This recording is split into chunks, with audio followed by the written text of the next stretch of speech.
When we put eggs in the incubator or see mama hen settle down to brood, it's so exciting, looking forward to seeing those adorable baby chicks.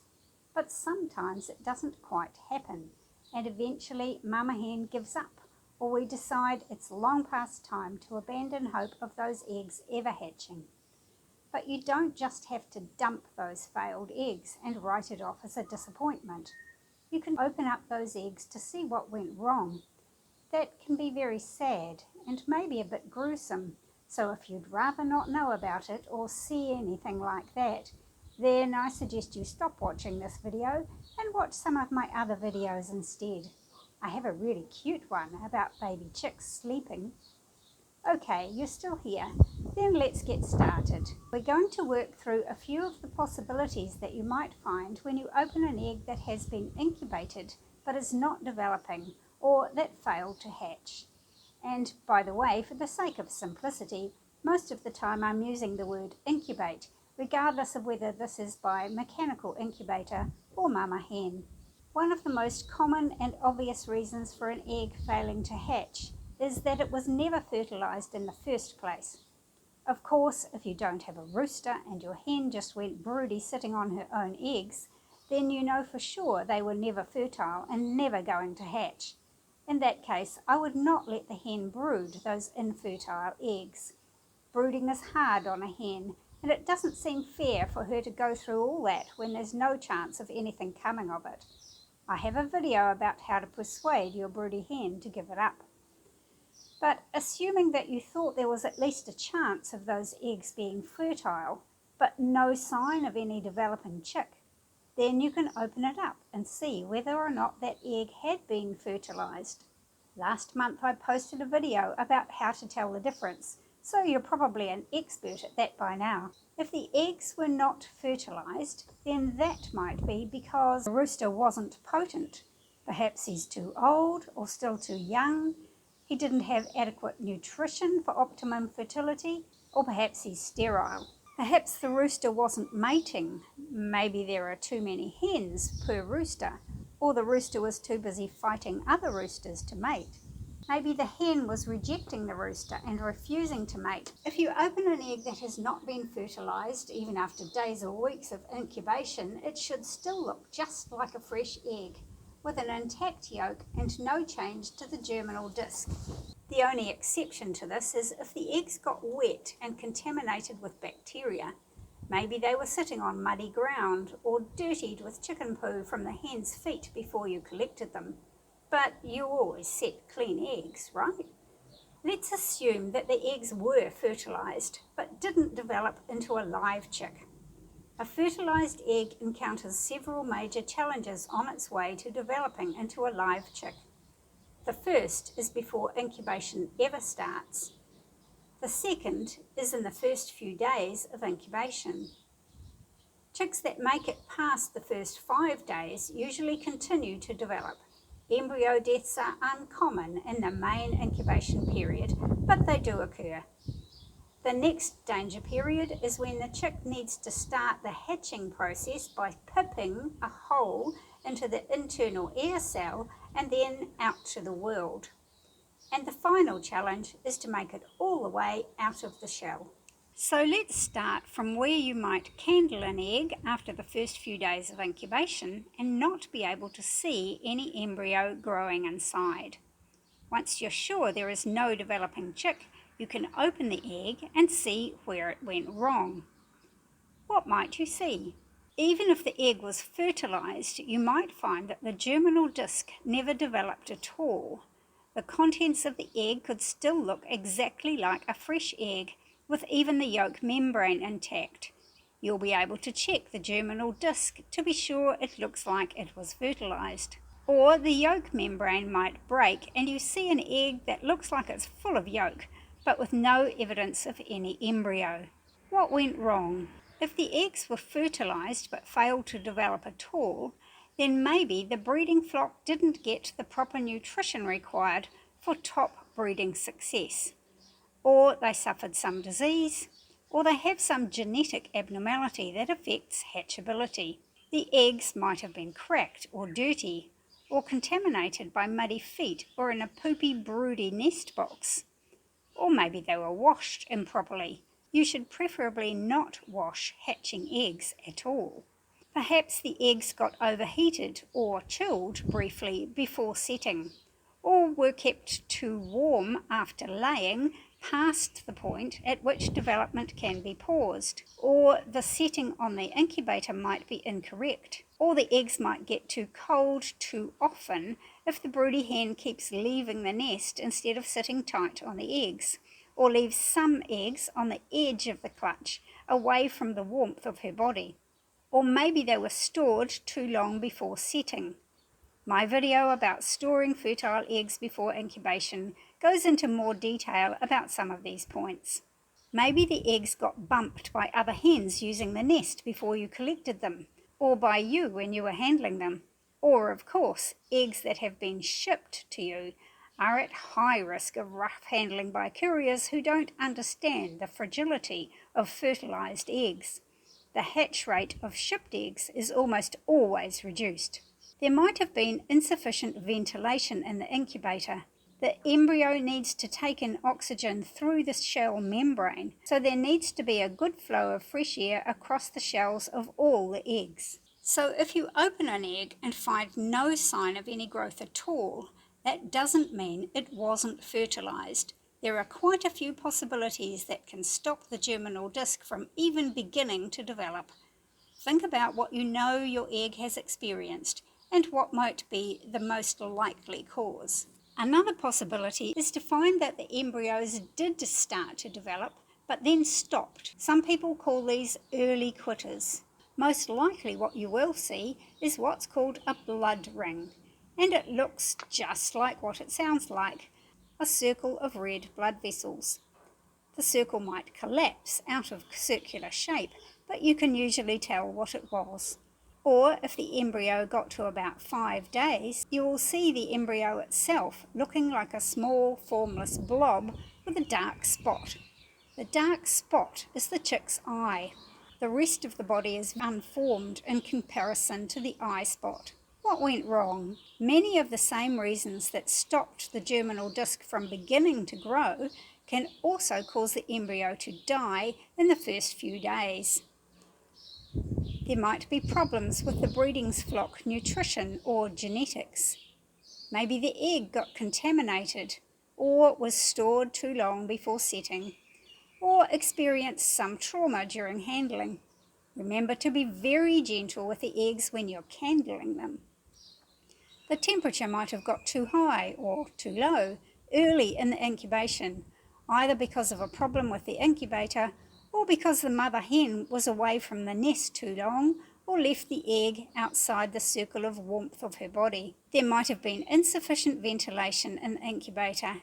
That can stop an embryo from developing. Also, if the eggs have not been turned properly during incubation, the embryonic membranes don't develop properly, and the embryo can't absorb nutrients from the yolk, and so it dies.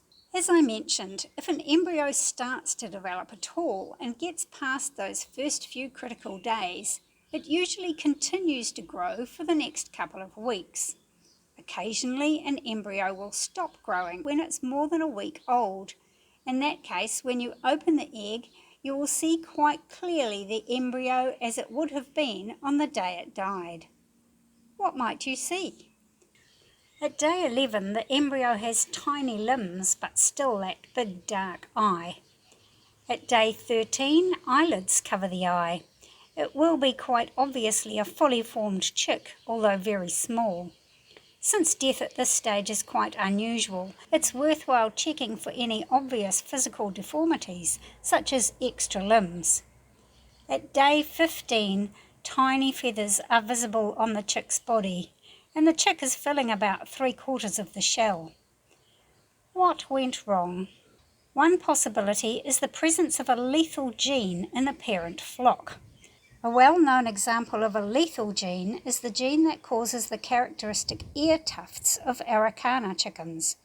Although these look like tufts of feathers, they are actually protrusions of skin tissue, which happen to be covered in feathers. Almost all the tufted Araucana chickens that you see have only one copy of the ET gene.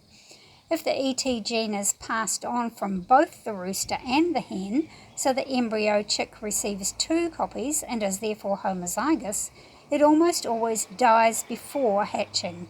The ET gene is therefore called a lethal gene, and the hatch rate of chicks from tufted parents is expected to be low. Many of the chicks are not likely to make it to hatching. Other possible reasons for mid-term chick death are contaminated eggs. If one or more eggs in the batch was contaminated with bacteria, this contamination can spread to other eggs and kill off the other developing chicks.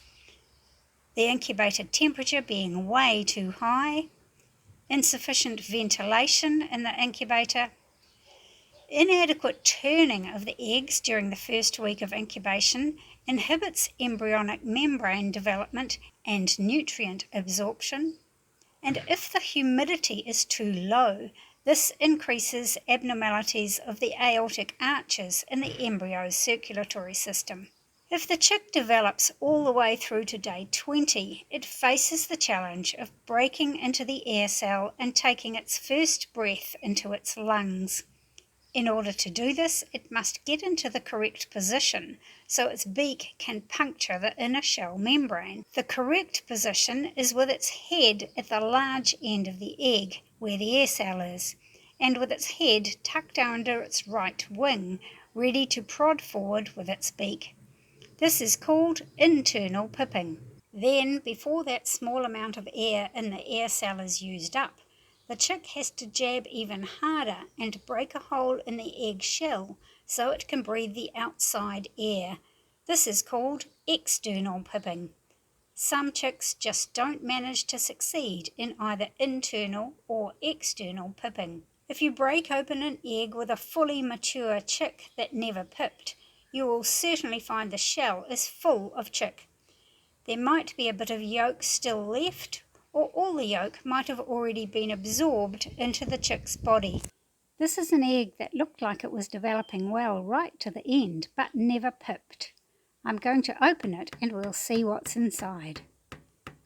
Always be careful to open the egg from the large end where the air cell is.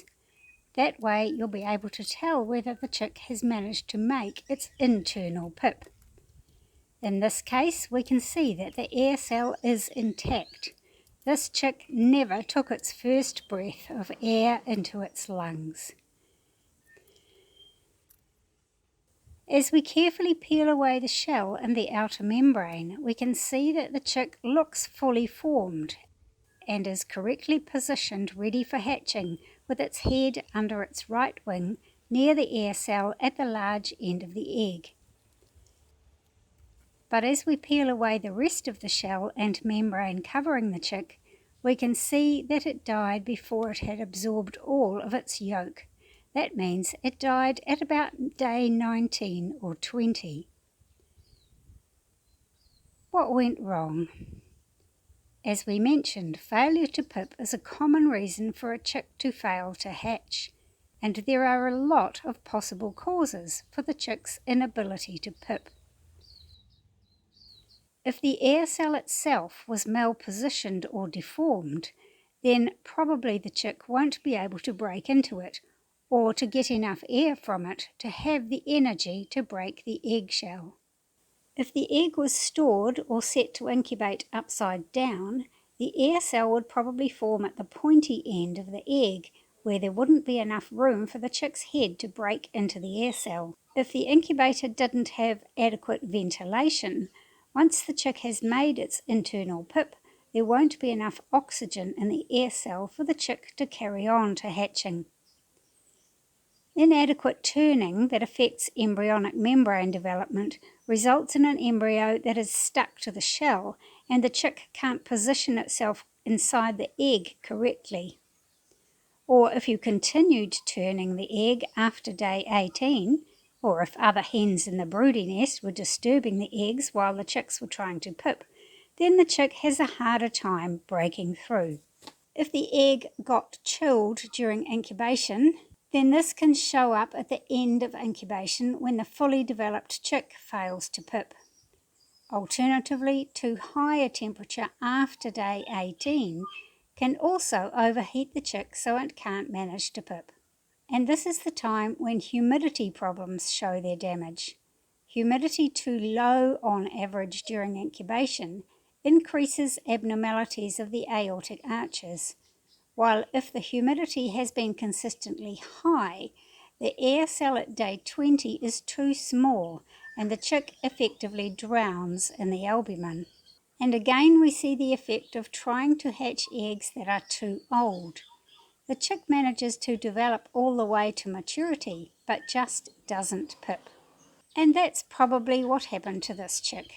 The air cell and the chick were in the right position, but it didn't make that internal pip.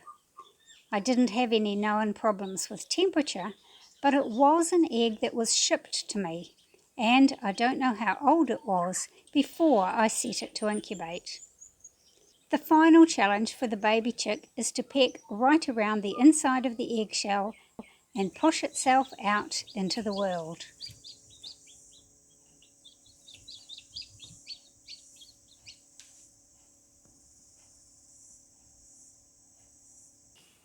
But I think that's a topic for a whole other video. Meanwhile, if you have some eggs that don't hatch, I suggest you open them and see if you can work out at what stage development stopped and maybe what went wrong based on what you know about what's already happened to that egg. Was it old when you started to incubate it? Has it been shipped to you, or might it have been kicked around by other hens in the nest? Did you have an unreliable broody or a power cut? What do you already know about the parent breed? Have they already had some successful hatches from those same parents? You probably won't find out the cause for every egg that doesn't hatch, but you can start to see some patterns. And remember that in nature, 100% hatching rate is unusual. Even if you and your broody hen do everything right, getting an 80% hatch rate is pretty good. But I think it's worthwhile opening every egg that doesn't hatch, because that way you might be able to learn something to improve next time, so that every egg that you set to incubate has its best chance of hatching out to be a healthy baby chick. Best of luck to you with your incubators and your broody hens. Bye for now. See you next time.